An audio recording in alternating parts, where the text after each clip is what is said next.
Nonz, rivals.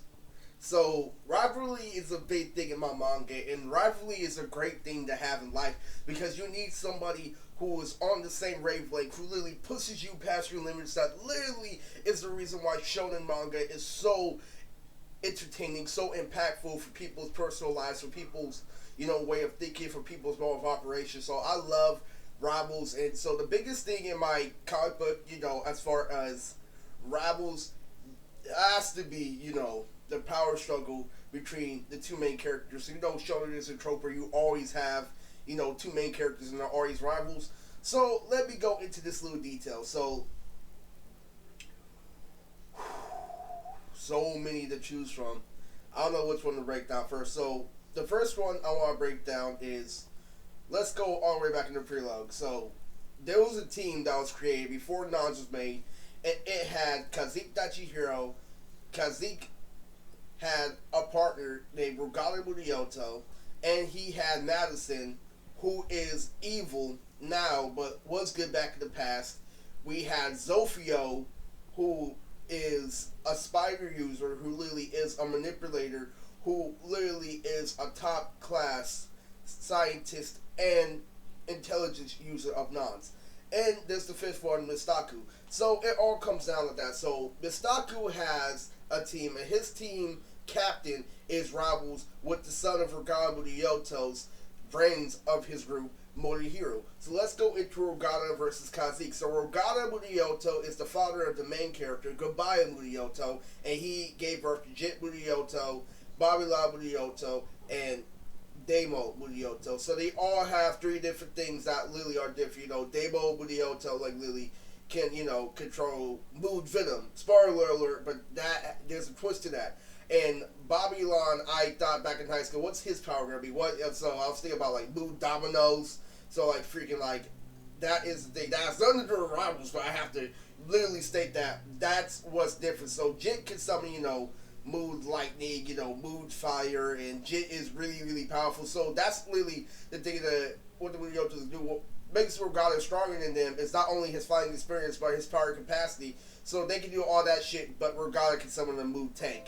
And Gabaya's pretty signature move is the mood bomb. So Gabaya is a hand-to-hand specialist, and he is kung fu and weapons, and that is who Gabaya Ryota is. So his main attack is the mood bomb. So like really, he has different variations. He has the mood hammer, and his weapons are gonna fluctuate throughout the manga, but his mood weapons are literally a little bit more flexible. I feel like Gabaya is more of a tactician than his older brother where it comes to fighting, because I feel like he pushes himself to the edge more.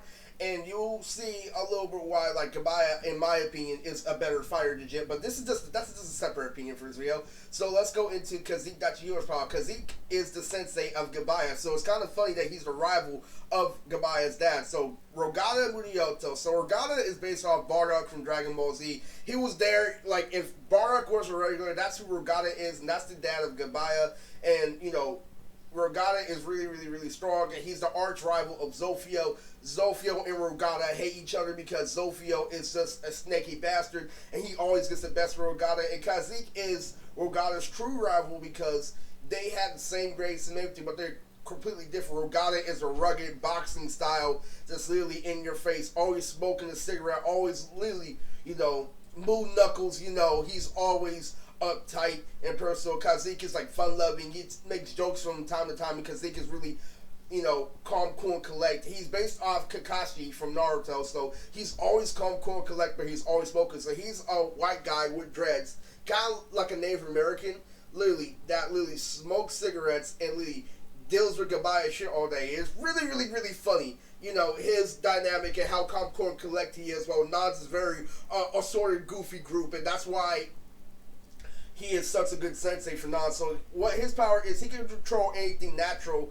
with a human limitation. Like, say if he can summon lightning, but he has to be aware of the environment because he's human too. He can't, like, set the forest on fire. He can only do it, like, this and that. He also can summon animals. So he's one with nature. So, like, he'll summon, a big whatever animal. He'll throw, some fire out there. He's, like, literally fucking, he's based off Kakashi, so he can do all that, but it's all where human limitation. He can summon branches, because he gets very powerful, but, Regata can destroy anything that Kazik creates because of how useful he is with the mood magic, So, Lily, so those are the two, strong rivals for now. So let's get on to the main rivalry. Gabaya Mudioto versus Boomer Red Dodger. So if you don't know the backstory, Boomer comes from a clan that tried to fight against the Federation, and so the Federation ordered the Mudiotos in order to destroy Boomer Red Dodger's family, and so only a few members survived. So, Boomer's dad was assassinated while Gabaya's family members,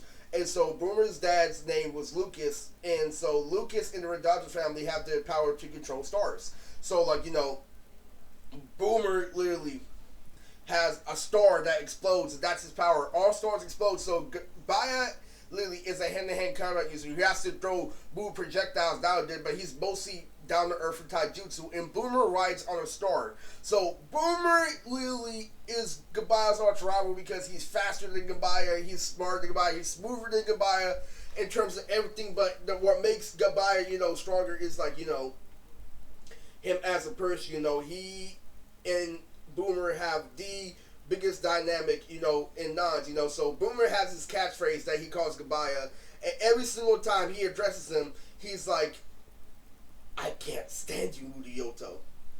It's like, not now, Mudioto. Get out of my face, Mudioto. That is his catchphrase, and that's based off Vegeta and Kakarot. So Boomer's catchphrase is Mudioto. He will never respect Gabaya, and that is just his pet peeve. So Boomer is the Sasuke archetype in this comic book, and Gabaya is basically Naruto, basically. So Naruto is, his name is like something got triggered up, his name, he's supposed to be like Gabaya is supposed to be like Naruto. So Gabaya is like Naruto, and Boomer is kind of like Sasuke. So they're the main rivals in Nonz. So it's really fucking crazy that these two literally always go at it. So let's go on to one of my favorite rivals in Nonz. Gabaya's right hand man is Better Marshall versus Gabaya's third in command, who is Tito. So Tito is a break dancer who dances while he fights, and Beta is a guy who fights for his skateboard and never fights for his hands unless he's using a musical instrument. So that is crazy. So Beta is literally, it's so fucking funny. So Beta is the comedic person in the group. Beta is the funniest member in Nonz, and he's always correcting Tito because Tito's trying too hard to fit. He's like, yo, what's up, man? And he's like, hey, man, cool it. If I want to listen to music, I'll steal from my dad's jukebox. And so literally, freaking Beta is always,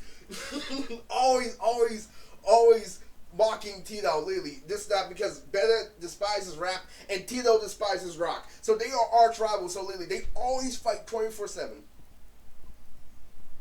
And the third rivalry I want to state that's literally one of the best rivalries in Nonz, literally.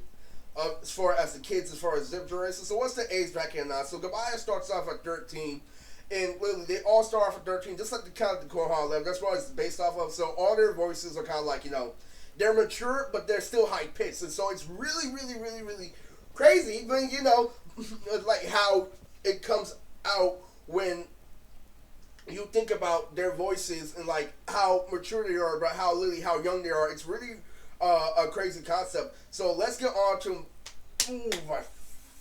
one of my favorite rivalries in Nonz, Morihiro versus Zaf. So who is Morihiro? Morihiro is Gabaya's intelligence user, and he is the one who makes sure all of them are put together. So Morihiro is the stag string user. So Morihiro makes sure Gabaya is safe. So what is his power? So he has a rival named Zaf. So Zaf and Morihiro both knew each other from the orphanage where they grew up, called Mickey Mouse Gojo. So Mickey Mouse Gojo literally tried to, keep the kids up. Basically, say if you had a father that was high tier, like Morihiro had to grow up in an orphanage. They had to grow up in an orphanage because all their parents were top tier, and all of them literally had zero to no time to take care of him because it's basically non-stop war, non-stop protecting the city of Bayaki. So it's really tough for Gabaya to get some one-on-one time with his dad, and that's a little conflict in Nonz, but it's really crazy. Gabaya's pretty cool on his own, so you'll understand once I get out there. So literally, Gabaya is the shit. And so Morihiro, his brains of his group, literally hates this guy named Zaf. So what's the difference? So Morihiro and Zaf have arrived ever since childhood because they both know how to use electricity. So what's their difference in terms of why can't Morihiro achieve, like, be up to Zaf and anything? Because Zaf is a school jock and Morihiro is a nerd. But what makes it dynamic is that Zaf is a jack of all trades. He's a player, he's a school jock, literally. He's everything. He has the exact same grades as Morihiro, if not higher. And, like, literally, Morihiro struggles to have the same, just academic records of Zaf, and Zaf can just do it all. So, Morihoro's power is to control electricity, but it's only to control electricity for defensive purposes only. He cannot use his electricity to attack. So what he does is he uses his electricity as a string. So he pulls out this thing called static string. Static string! And so, literally, when he pulls it out, literally, you're stunned for 5 seconds or 5 minutes, So, this guy is crazy, Sometimes it's in between, depending on how much hype you use Morihiro has. So, he catches you with a static string, and he thinks about, like, a way to distract you. So, Morihiro is a little bit of a taijutsu user. He's better than Kido, and that's only because, Kido is, like, literally, like, the doofus of the group. Like, he's the dumbass. And, like, literally, it's so funny because he's based off a little kid. So, Kido's a little kid, and Morihiro like, a mature prick. And Zaf is literally a school jock and do all. So, Morihiro's, like, he can stun you, and sometimes he can occasionally shock you, depending on how much hype he uses it has. So, he has to catch you. So, like, yeah, he has to use his mind when he uses his electricity. So, he has this thing called static shield. Static shield! And so, literally, when he pulls out his static shield, that means that he can only defend, and once he's using this shield, he's gonna get you with another strategy. So, like, literally, so his rival is Zaf. And so Zaf and Morihiro are so different because Zaf's power is basically doing the same thing. He can electrify you if he captures you in a shape. But what makes Zaf unique is what he did for his quick is that he worked out and he became the school jock so he can connect his dots faster. So what Zaf is he is literally always stunning on Morihiro, always tricking Morihiro, literally always saying that because I'm more athletic is why you can't keep up with me. And so those are the rivals in Nonz.